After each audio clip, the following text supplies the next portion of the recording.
ही जीवन की हर खुशी का आधार है, वही लोग जिंदगी में सफल हैं जिन्हें खुद से प्यार है। नमस्कार, आप देख रहे हैं इंडिया न्यूज हरियाणा। आपके साथ मैं हूं रंजना सिंह राठौर। स्वस्थ हरियाणा सीरीज के इस ब्रांड न्यू एपिसोड में बहुत स्वागत है आपका, जहां पर आज हम बात करेंगे ऑर्थोपेडिक्स डिपार्टमेंट से जुड़ी तकनीकों के बारे में, उससे जुड़ी बीमारियों के बारे में, किस कारण ये बीमारियां होती हैं और कैसे आप जागरूक रह सकते हैं। क्योंकि हर एपिसोड में हम अलग अलग बीमारियों के बारे में बातचीत करते हैं, जहां पर हम पूरी उम्मीद ये करते हैं कि आप ध्यान से उन तमाम सुझावों को सुन रहे होंगे और अपनी दिनचर्या में उसे इन्वॉल्व भी कर रहे होंगे। क्योंकि सिर्फ सुनना इंपॉर्टेंट नहीं है, उसे समझना भी इंपॉर्टेंट है और कितना आप उसे अपनी जिंदगी में लागू करते हैं ये सबसे ज्यादा महत्वपूर्ण है। ऐसे में पिछले एपिसोड्स अगर आपने देखे होंगे जिनमें हमने शरीर से संबंधित अलग अलग बीमारियों को लेकर चर्चा की है, अलग अलग स्पेशलिस्ट को हमने खास तौर पर आपके लिए अपने एपिसोड्स में बुलाया है, जिन्होंने विस्तार से आसान शब्दों में आपके हर सवाल का जवाब दिया है। तो आज की ही एपिसोड में आज हम एक और ऐसे स्पेशलिस्ट के साथ हाजिर हैं जिनसे हम विस्तार से बात करेंगे कि हड्डियों की समस्याएं क्या होती हैं, जोड़ों का दर्द क्या होता है और आज की तारीख में वो कौन सी तकनीक है जिनका इस्तेमाल कर इन बीमारियों से बचा जा सकता है, कैसे अपने आप को सुरक्षित रखा जा सकता है। तो आप इस एपिसोड को पूरा जरूर देखें और हाँ, हमारे साथ बने रहिए। तो चलिए अंदर चलते हैं। तो नारायणा सुपर स्पेशलिटी अस्पताल के अंदर हम आ चुके हैं, जहां पर अलग अलग बीमारियों को लेकर अक्सर अस्पतालों के अलग अलग डिपार्टमेंट से हम आपके साथ जुड़ते हैं। आज हम आपके लिए लेकर आए हैं ये खास एपिसोड जिसमें हम बात करेंगे जो जोड़ों के आपके दर्द होते हैं, शरीर में किसी भी प्रकार से जो दर्द होता है, स्पाइन डिसऑर्डर्स होते हैं, और उसको लेकर खास मेहमान हमारे साथ जुड़े हैं। डॉक्टर राजेश कुमार वर्मा साहब हमारे साथ जुड़ गए हैं। पिछले 23 सालों से इस क्षेत्र में अपनी सेवा को दे रहे हैं और पूरी निष्ठा, दृढ़ निष्ठा और ईमानदारी के साथ अपने पेशेंट्स को सर्व करते हैं, हर तरीके से डील करते हैं। न सिर्फ बीमारी का इलाज बताते हैं बल्कि उनकी काउंसलिंग भी करते हैं। देखिए, बहुत ज्यादा जरूरी है एक डॉक्टर होने के नाते सही जानकारी भी आप अपने पेशेंट्स को दीजिए। तो किस तरीके से ये पूरा काम करते हैं और कितनी चुनौतियों का इनका सामना करना पड़ता है, विस्तार से इनसे बात करेंगे हमारे इस खास एपिसोड जिसका नाम है स्वस्थ हरियाणा में। डॉक्टर साहब, बहुत स्वागत है आपका। Thank you Ranjana ji, thank you so very much for having me here with you. Doctor साहब, चूंकि हम सभी जानते हैं कि हमारी जिंदगियां बहुत ज्यादा व्यस्त है, दिन रात हम काम करते हैं, और एक डॉक्टर होने के नाते आपसे ज्यादा मैं नहीं समझती कि कोई इस बात को समझ पाता है, क्योंकि कोरोना काल में 24 घंटे दिन रात आप लोगों ने काम किया। ऐसे में तकलीफें आपको भी होती होंगी और एक आम नागरिक होने के नाते क्यूरियोसिटी मेरे मन में है कि अक्सर जोड़ों में दर्द हमारे होता है, बैक में पेन होता है बैठे बैठे जब हम काम करते हैं, और इसे हम नजरअंदाज भी कर देते हैं कि 1-2 दिन होगा, ठीक हो जाएगा। लेकिन कितना ज्यादा इंपॉर्टेंट है इन चीजों को इंपॉर्टेंस देना। एट द सेम टाइम्स आपको पता है कि कंटिन्यूस आपको पेन हो रहा है, पर आपको ये जानकारी नहीं होती है कि कौन से डॉक्टर को आप अप्रोच करें। तो उसको लेकर थोड़ी विस्तार से जानकारी मैं दर्शकों को दीजिए। बिल्कुल ठीक कहा आपने। जैसे कि कोरोना काल में हमने सबने देखा है कि हेल्दी रहने का जो इम्पोर्टेंस है उससे बड़ी कोई और चीज़ नहीं है। लाइफ है, जान है तो जहान है। उसी तरह से कमर दर्द की अगर हम बात करें तो ये सबसे कॉमन एक दर्द है सर दर्द के बाद, और कोरोना काल की वजह से कह लीजिए या हमारी लाइफस्टाइल में इस तरह की मॉडिफिकेशंस हो गई हैं कि हम प्रोलॉन्ग सिटिंग करते हैं। इवन बच्चे भी सारे दिन लैपटॉप पे, कंप्यूटर्स पर काम करते रहते हैं। हमारी भी आदतें चेंज हो गई हैं, सारे दिन मोबाइल पर काम करते रहते हैं। तो ये एक जो शिफ्ट हुआ है कंप्लीट, जिसमें हमारा फिजिकल एक्टिविटी बहुत कम हो गया है, तो कमर दर्द की प्रॉब्लम बहुत ज़्यादा बढ़ गई है। कमर दर्द की अगर बात करें तो इसकी कई तरह के कमर दर्द होते हैं। सबसे कॉमन जो कमर दर्द होता है वो लंबोसेक्रल स्ट्रेन होता है। अगर हम बात करें 10 पेशेंट में अगर एक दिन में देखता हूँ तो 7 या 8 पेशेंट में सिर्फ स्ट्रेन के ही देखता हूँ। वो भी होता है इसीलिए सेडेंटरी लाइफस्टाइल, न्यूट्रिशनल डेफिशिएंसी की वजह से, प्रोलॉन्ग सिटिंग की वजह से, फिर ओबेसिटी भी अपने एक बड़ी समस्या है। तो ये मुख्यतः कारण है लंबोसेक्रल स्ट्रेन के। डॉक्टर साहब, लेकिन बहुत ज्यादा इंपॉर्टेंट ये समझना भी है, हालांकि बहुत ही कॉमन सा पॉइंट है, जैसे कि आपने कहा कि जो हमारी बैठने की पोजीशंस होती हैं और आजकल जो लेट कर हम काम करने लगे हैं, एक बहुत बड़ा असर उसका वर्क फ्रॉम होम के जरिए भी देखने को मिल रहा है। तो क्या आपको लगता है कि जो पेशेंट्स पहले कोरोना काल से पहले जो आते थे वो कम थे, और अब वर्क फ्रॉम होम होने की वजह से, चूंकि बोलते हैं ना कि एकदम दिनचर्या हमने ऐसी बना दी कि कभी लेट के काम कर रहे हैं, कभी खड़े होके, कभी हाथ में लैपटॉप रख लिया है, तो ऐसे जो बन चला है हमारा एक शेड्यूल, वो एक बहुत बड़ा इसमें रोल प्ले कर रहा है? Definitely bad posture, sedentary lifestyle, फिर न्यूट्रिशनल डेफिशिएंसीज, ये सब चीज़ें मिलकर एक कॉकटेल बन गया है। उसकी वजह से कमर दर्द और गर्दन के दर्द की प्रॉब्लम काफ़ी बढ़ गई है। आपने ठीक कहा, कोरोना की वजह से हमें इस तरह के पेशेंट्स काफ़ी ज़्यादा देखने को मिल रहे हैं। बिल्कुल, बहुत ज़्यादा ज़रूरी ये भी है एट द सेम टाइम, क्योंकि पहले अक्सर होता था कि लोग बहुत ज़्यादा ध्यान देते नहीं थे, लेकिन अब चूंकि ऐसी तस्वीरें भी लगातार हम देखते हैं और एक जर्नलिस्ट होने के नाते हम लोग भी आए दिन इस तरीके की खबरें पढ़ते हैं कि छोटी सी बीमारी को आप नज़रअंदाज करते हैं और वो नासूर बन के आपकी ज़िंदगी तक आपसे छीन लेता है। ऐसे में बहुत ज़्यादा ज़रूरी है कि कुछ ऐसी टेक्नोलॉजीज भी हों जिसके जरिए छोटी से छोटी बीमारी या छोटे से छोटे पेन के बारे में हम पता लगा सकें। तो कुछ ऐसी टेक्नोलॉजीज भी हैं जो आपके लिए मदद करती हैं कि आप कारण जान सकें। जैसे कमर दर्द का ही हम बात करते हैं एक एग्जांपल लेके, जैसा कि मैंने कहा 10 में से 7-8 पेशेंट तो सिर्फ लंबोसेक्टल स्ट्रेन के होते हैं, बट ये प्रॉब्लम अगर इग्नोर करें तो ये सीरियस टर्न हो सकती है। सीरियस टर्न होने के लिए कुछ तो क्लिनिकल सिम्टम्स हैं पेशेंट की हिस्ट्री टेकिंग में या एग्जामिनेशन पर हमें पता लगता है। पहले हम उनकी बात कर लेते हैं, इनको रेड फ्लैग साइन्स भी बोलते हैं। किसी भी व्यक्ति को अगर 3 से 4 हफ्ते का दर्द है और उसको इन 4 तकलीफ में से जो मैं बताने जा रहा हूं कोई भी तकलीफ होती है तो उसको इग्नोर नहीं करना चाहिए। नंबर 1, कमर दर्द से ज्यादा अगर पेन पांव में जा रहा है, सिमिलरली गर्दन दर्द से ज्यादा दर्द अगर हाथों में जा रहा है तो उसको इग्नोर नहीं करना। उसके साथ अगर पांव में कोई सुन्नापन आए, हाथों में कोई सुन्नापन आए या कोई वीकनेस आपको लगे, आपकी हैंड राइटिंग चेंज हो रही है या चाय का कप, कॉफी का कप हैंडल करने में कोई तकलीफ हो रही है, चप्पल पहनने में तकलीफ हो रही है, तो इस तरह की कमजोरी अगर कोई भी आती है तो उसको इग्नोर नहीं करना चाहिए। थर्ड जो सबसे इंपॉर्टेंट सिम्टम्स है वो कोई यूरिनरी या बाउल प्रॉब्लम ना हो, यूरिन पास करने में तकलीफ ना हो, अपने आप ना निकलने लग जाए या करने में डिफिकल्टी हो, इसी तरह मोशन पास करने में हो। और एक और सिम्टम्स होता है पेरिनियल रीजन, जो हमारा अंडरगारमेंट्स वाला एरिया होता है, उसमें कोई सुन्नापन वगैरह आता है या एबनॉर्मल सेंसेशन आती है। कमर दर्द के साथ अगर ये 4 सिम्टम्स में से कोई भी आता है तो इनको बिल्कुल इग्नोर नहीं करना चाहिए। बिल्कुल डॉक्टर साहब, एट द सेम टाइम कई दफा मेरे साथ भी हुआ है पर्सनली कि जब हम सुबह सोकर उठते हैं तो ये जो शोल्डर है मेरा अक्सर पेन करने लगता है, और कई मेरे फ्रेंड सर्कल में भी इस तरह की शिकायत है कि किसी का नेक पेन करने लगता है। तो क्या ये कैजुअल होता है कि आप शायद गलत पोजिशन में सो गए इसलिए, या फिर ये भी आने वाले समय में घातक रूप इख्तियार कर सकता है और इस पर भी ध्यान देने की जरूरत है? देखिए, घातक रूप इख्तियार कर सकता है बट बहुत ही रेयर।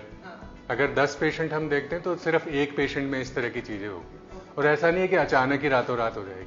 अगर आप यही दर्द, आपको मैं आपका एग्जांपल लेता हूं, सपोज 6 महीने से ये तकलीफ है, आप उसको इग्नोर करते जा रहे हैं और कभी आपको लगता है कोई टिंगलिंग, नमनेस या वीकनेस है, फिर बिल्कुल इग्नोर नहीं करना। उसमें जैसे आपने पूछा कि कौन सी ऐसी इन्वेस्टिगेशन हैं, सबसे पहले डॉक्टर को दिखाया जाए, प्लेन एक्सरे करना चाहिए, MRI करना चाहिए, नर्व कंडक्शन स्टडीज होती है वो करनी चाहिए। फिर कुछ और टेस्ट होते हैं जिसको स्पाइनल पेन मैपिंग बोलते हैं, बहुत इंपॉर्टेंट कॉन्सेप्ट है, यहाँ मैं थोड़ा सा आधा मिनट लेना चाहूँगा। इसमें हम, क्योंकि जो स्पाइन का जो पेन है वो बड़ा कॉम्प्लेक्स होता है। स्पाइन हमारा बनता है बोन से, उसके बीच में डिस्क होती है और पीछे मसल्स होती हैं, लिगामेंट्स होती है, तो ये 4 चीज़ों का एक कॉम्प्लेक्स होता है।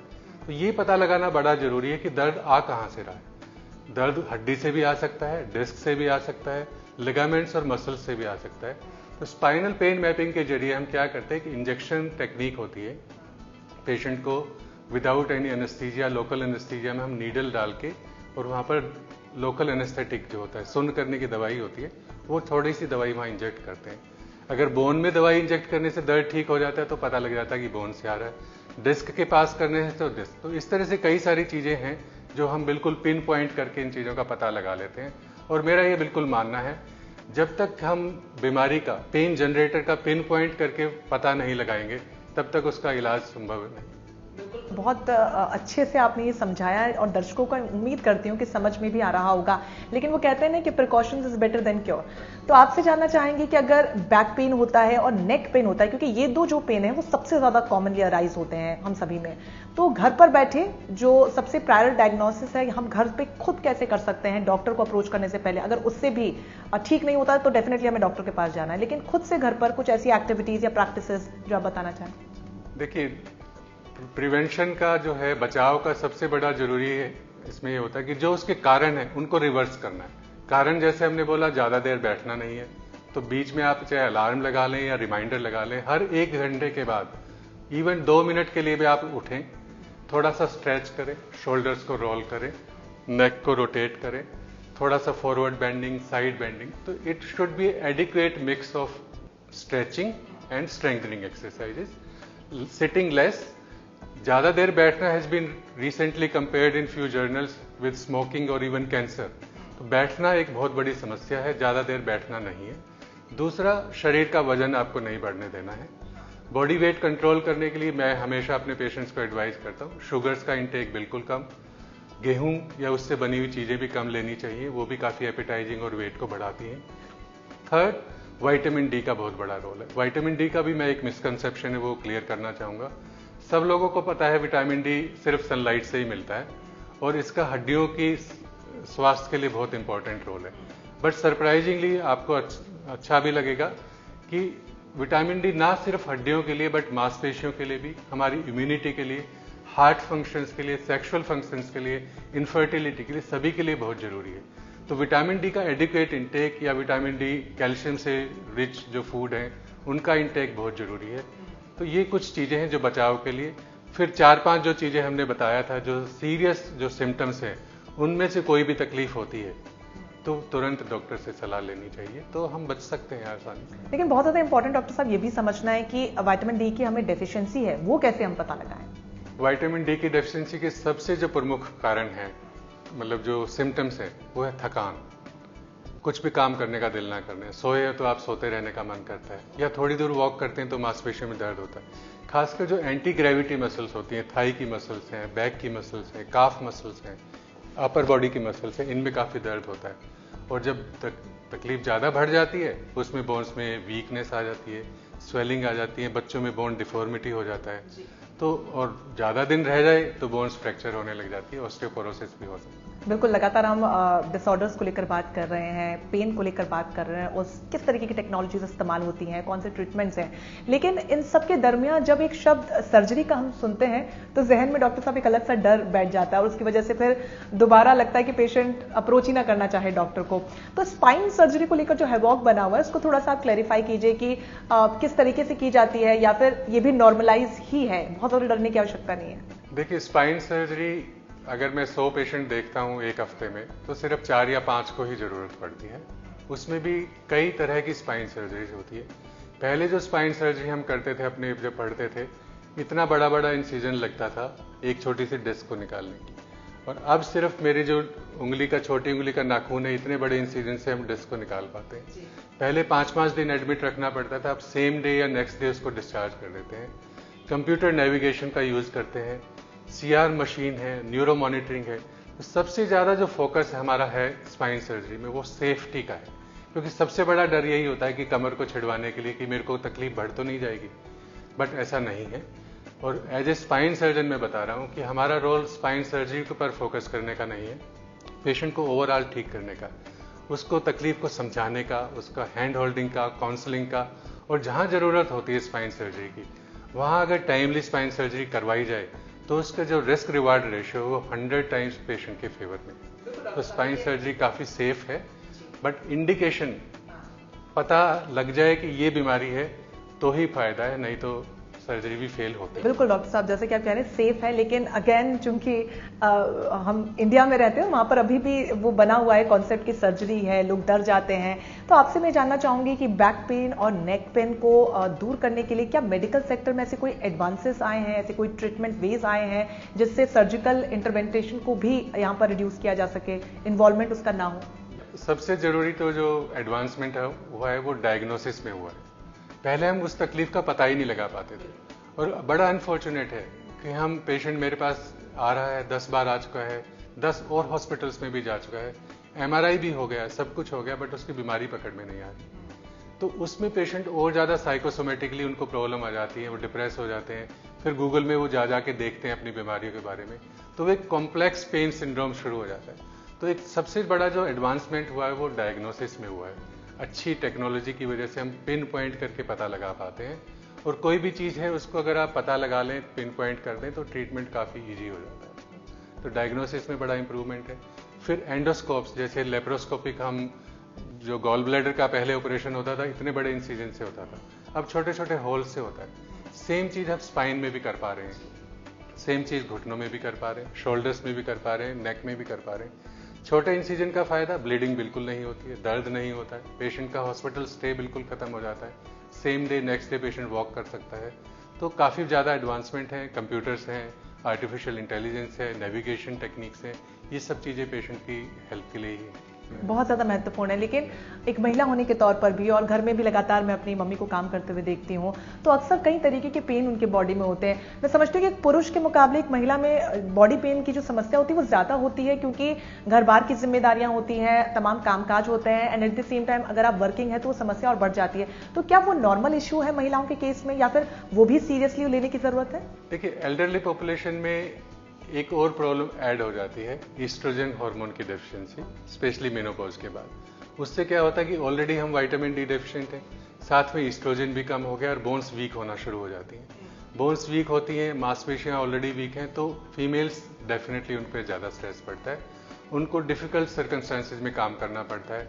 वॉशिंग है, घर का साफ सफाई का काम है, उसमें एबनॉर्मल पोस्चर्स में काम करना पड़ता है, तो डेफिनेटली फीमेल पॉपुलेशन ज़्यादा वल्नरेबल है। बिल्कुल, और उसके लिए तमाम जो उपाय आप लगातार बता रहे हैं, और मुझे पूरी उम्मीद है कि इस वक्त जो भी महिलाएं देख और सुन रही हैं उसका इस्तेमाल भी करेंगी और अपने परिवार वालों को भी उससे बचाव जरूर देंगी। ये महिलाओं के लिए भी मैं एक बार जरूरी बोलता हूँ कि खासकर जो हमारे रूरल पॉपुलेशन है या छोटे टाउन्स में जो लेडीज रहती हैं, वो सिर्फ अपने बारे में कभी भी नहीं सोचती। हमारी मदर्स होगी, बहन होगी या कोई भी है, तो वो अपने बच्चों के बारे में, हस्बैंड्स, ग्रैंडफादर्स, उनके बारे में सोचते रहती हैं। और एक्सरसाइज नहीं करने का एक बहुत बड़ा चलन है। जितना काम यूटिलिटी यूज करके घर की साफ सफाई में जितना एक्सरसाइज हो गया। अब उस चीज के लिए भी अगर आपने हेल्प रख लिया है तो फिर आपकी एक्सरसाइज बिल्कुल भी नहीं होती है, जो कि अर्बन एरियाज में देखने को मिल रहा है। अर्बन एरियाज में फिर भी है कि वो जिम वगैरह जा रही हैं, वॉक्स के लिए जा रही हैं, बट मैं रिक्वेस्ट करना चाहूँगा अपने रूरल पॉपुलेशन में, छोटे टाउन्स के बहन भाइयों को कि जरूर करें, एक्सरसाइजेज बहुत जरूरी हैं। या तो काम करिए घर का या एक्सरसाइजेज करिए, उसके बगैर आप स्वस्थ नहीं रहेंगे। वो कहते हैं ना कि रामबाण इलाज है किसी भी समस्या का, फिर चाहे आपको पेन हो या फिर किसी प्रकार से कोई भी बीमारी हो। एक्सरसाइज इज समथिंग जो सभी बीमारियों से आपको ज्यादा से ज्यादा दूर रखने की कोशिश करता है। इसमें एक प्रकार आपने ऑस्टियो आर्थराइटिस का भी बताया, ऐसे में ऑस्टियोपोरोसिस का भी जिक्र अक्सर होता है, उसको लेकर खासा कंफ्यूजन बना हुआ है। क्या ये दोनों सेम है या फिर अलग अलग है? जैसे आपने ऑस्टियोआर्थराइटिस का मैंने बताया कि ये एक पेनफुल जॉइंट की प्रॉब्लम है। Osteoporosis totally different ball game है। पोरोसिस मीन्स छलनी होना, वीक होना, कमजोर होना। तो हड्डियों का कमजोर होना इज ऑस्टियोपोरोसिस। उसमें क्या होता है कि विटामिन डी की कमी से, ईस्ट्रोजन हार्मोन की कमी की वजह से, एडवांस एज की वजह से हड्डियां कमजोर होने लग जाती हैं, और ये भी एक बहुत बड़ा एपिडेमिक हो गया है। इसमें क्या होता है, इवन छोटी सी छींक भी आ जाए या स्पीड ब्रेकर से जंप लग जाए तो स्पाइन की हड्डी, हिप की हड्डी या बड़े शोल्डर के पास की हड्डियां, रिस्ट के पास की हड्डियां वो ऑटोमेटिकली टूटने लग जाती हैं। तो ऑस्टियोपोरोसिस विटामिन डी और कैल्शियम की कमी की वजह से होता है, सेडेंटरी लाइफस्टाइल, इनएक्टिविटी की वजह से होता है।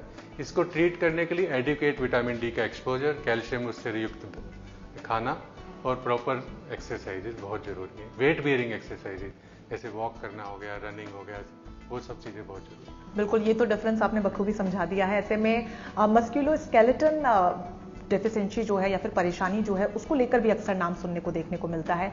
कौन से वो लोग होते हैं जिनमें सबसे ज्यादा देखने को मिलती है? एट द सेम टाइम किस तरीके से वो लोग प्रिकॉशंस ले सकते हैं, अपना बचाव कर सकते हैं? सर, आपने बिल्कुल सही कहा। मस्कुलोस्केलेटल प्रॉब्लम्स एक बहुत बड़ा अम्ब्रेला वाइड टर्म है। इसके कुछ कॉमन एग्जांपल्स हैं, जैसे टेनिस एल्बो है, गोल्फर्स एल्बो है। तो जहां पर जो मांसपेशियां होती हैं वो ज्वाइंट पर जैसे अटैच होती है, उस अटैचमेंट पे अगर इन्फ्लेमेशन हो जाता है तो उसको मस्कुलोस्केलेटल इश्यूज बोलते हैं। जैसे टेनिस एल्बो, यहाँ पर कोहनी के आउटर बॉर्डर पर पेन होना, गोल्फर्स एल्बो इधर होना, हील के अंडर सरफेस पे प्लांटर फेशियाइटिस काफी कॉमन है, हील की बैक साइड में रेट्रोकैल्केनियन बर्साइटिस, ट्रोकेंट्रिक बर्साइटिस, फिर कार्पल टनल सिंड्रोम एक काफी बड़ी समस्या है, जिसमें कि कलाई के पास जो नसें होती हैं वो दब जाती हैं, उसकी वजह से अंगूठे में, उंगली में सुन्नापन होना। ये ज्यादातर उनमें देखा जाता है जो प्रोलॉन्ग कंप्यूटर पे, लैपटॉप पे काम करते हैं, एबनॉर्मल पोजीशंस में काम करते हैं। या तो ये डॉक्टर साहब automatic over the time period ये अराइज होती है, या फिर किसी एक्सीडेंट से भी हो सकता है या चोट लगने से भी हो सकती है? नहीं, ये धीरे धीरे करके अराइज होती है, और किसी किसी पेशेंट में, किसी किसी व्यक्ति में इसकी एक टेंडेंसी होती है, फेमिलियल भी होता है, हेरिडिटरी भी होता है। कोई ज्यादा प्रोन टू होते हैं, फाइब्रोफेशियाइटिस, कमर दर्द, खिंचाव, मांसपेशियों का जगह जगह दर्द होना। स्ट्रेस भी एक बहुत मुख्य कारण है इन सब समस्याओं का। अगर बैकग्राउंड में साइकोसोमेटिक इश्यूज हैं, वर्क रिलेटेड प्रॉब्लम्स हैं, तो भी स्ट्रेस को अगर हम बैक पे, नेक पे कैरी करना शुरू करें तो वो हर्ट करता है। बिल्कुल, और इन सभी पेन का मैं समझती हूँ कि सबसे कॉमन जो कारण होता है, बेसिक है, वो ये है कि गलत तरीके से उठना, बैठना और सोना। एट द सेम टाइम आजकल प्रचलन हो चुका है, क्योंकि बीइंग अ यंगस्टर हमें शौक होता है टेडीज ले लेके सोने का, ढेर सारे पिलो के साथ सोने का। तो क्या वो पोस्चर सोने का सही है हमारा, या फिर एक पिलो ही इनफ है, या फिर जो 3-4 पिलो हम ऊपर नीचे लगा लगा के आरामदायक जो सोते हैं, लेकिन आने वाले भविष्य के लिए वो आरामदायक नहीं है? बिल्कुल ठीक कहा आपने। जैसे आजकल स्प्रिंग मैट्रेसेस आ गई हैं, सॉफ्ट मैट्रेसेस आ गई, मेमोरी पिलो, सो बहुत सारी चीज़ें आ गई हैं इसको ठीक करने के लिए। काफ़ी लोगों में इसके बारे में भ्रम है। तो एक बेसिक छोटा सा मैं थंब रूल बताना चाहूँगा गुड पोस्चर के लिए। वो गुड पोस्चर बैठने के लिए कैसी होनी चाहिए, ड्राइव करने के लिए कैसे होनी चाहिए, सोने के लिए कैसी होनी चाहिए। तो एक छोटा सा इसमें आपको थंब रूल याद रखना है। जो हमारे घुटने का लेवल होता है और एक हिप का लेवल है, ये जगह हम बैठे हुए तो घुटने का लेवल थोड़ा सा हिप के लेवल से ऊपर होना चाहिए। ये स्लांटिंग ऐसे होनी चाहिए। अगर हम पसर के बैठे हुए, घुटने का लेवल नीचे, ये गलत है। चाहे आप ड्राइव कर रहे हैं ऐसे करके, वो गलत है। ड्राइव करना है तो आपको अपनी चेयर को डाउन रखना चाहिए, come closer to the steering wheel. अगर आप बैठ के लैपटॉप पे, कंप्यूटर पे काम करते हैं, सीट को जितना नीचे रखेंगे और टेबल को चेयर के नज़दीक लेके आएंगे और अपना फुट स्टेप रख लीजिए। अगर आपकी हाइट के अकॉर्डिंगली चेयर नहीं है तो नीचे फुट स्टेप रख के आप ये कर सकते हैं। सेम चीज़ ट्रू है अगर हम सोए हुए लेटने के। अगर आप उल्टा लेटते हैं, पेट के बल लेटते हैं, तो ये इक्वेशन फिर चेंज हो जाएगा। बेटर है अगर आपको सीधा लेटने की आदत है तो घुटने के नीचे कोई कुशन या पिलो रख लें, या साइड में लेटना एक बहुत अच्छी पोस्चर है कमर दर्द के लिए, वो आप कर सकते हैं। गर्दन के लिए जिसको कोई दर्द नहीं है, बिल्कुल स्वस्थ हैं, अगर वो सीधा लेटने की आदत है तो एक छोटा पतला तकिया लगाएं। अगर साइड में लेटने की आदत है तो ये स्पेस फिल करना जरूरी है। तो ऐसा नहीं है कि छोटा तकिया, पतला तकिया अच्छा है, मोटा अच्छा है। हर एक का अपना एक पोस्चर होता है, बॉडी मैकेनिक्स होता है, उसको रेस्पेक्ट करना चाहिए। किसी के कहने पे कि मैं तो ये वाला तकिया यूज कर रहा हूँ, मैं ये करके उससे तकलीफ बढ़ा लेना, वो ठीक नहीं। और कैसी भी आप पोस्चर मेंटेन करें, आप उसमें कंफर्टेबल होना जरूरी है। कोई भी पोस्चर आप ले रहे हैं उससे आपको मॉर्निंग में स्टिफनेस नहीं आ रही, तो this means that's a good pillow and good posture. बिल्कुल, बहुत ही आसान शब्दों में आपने तमाम सवालों के डॉक्टर साहब जवाब दिए हैं, और पूरी उम्मीद है कि हमारे दर्शकों ने भी उतनी ही आसानी से समझा भी होगा और अपनी लाइफस्टाइल में उसे इन्वॉल्व भी करेंगे, और पूरी कोशिश करेंगे कि डॉक्टर राजेश के जैसे एकदम फिट दिख सके।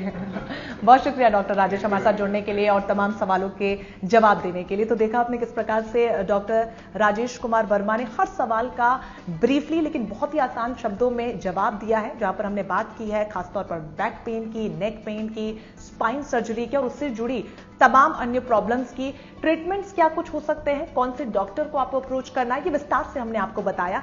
अपनी जिम्मेदारी को समझते हुए हर इंफॉर्मेशन हमने आप तक पहुंचाई है। अब आपकी जिम्मेदारी क्या है? अगर आप ऐसी किसी भी बीमारी से ग्रसित हैं या फिर आपके आस पड़ोस में, आपके परिवार में कोई भी इस तरीके के पेन से जूझ रहा है, तो राइट सजेशन आप उनको दीजिए, राइट डॉक्टर के पास जाइए, और बहुत ज्यादा जरूरी है कि राइट समय पर जाइए। देखिए, सही समय पर सही व्यक्ति से आप मिलेंगे, तभी सही जीवन भी जी पाएंगे। तो आज के एपिसोड में बस इतना ही। मुझे दीजिए इजाजत। खुश रहिए, स्वस्थ रहिए।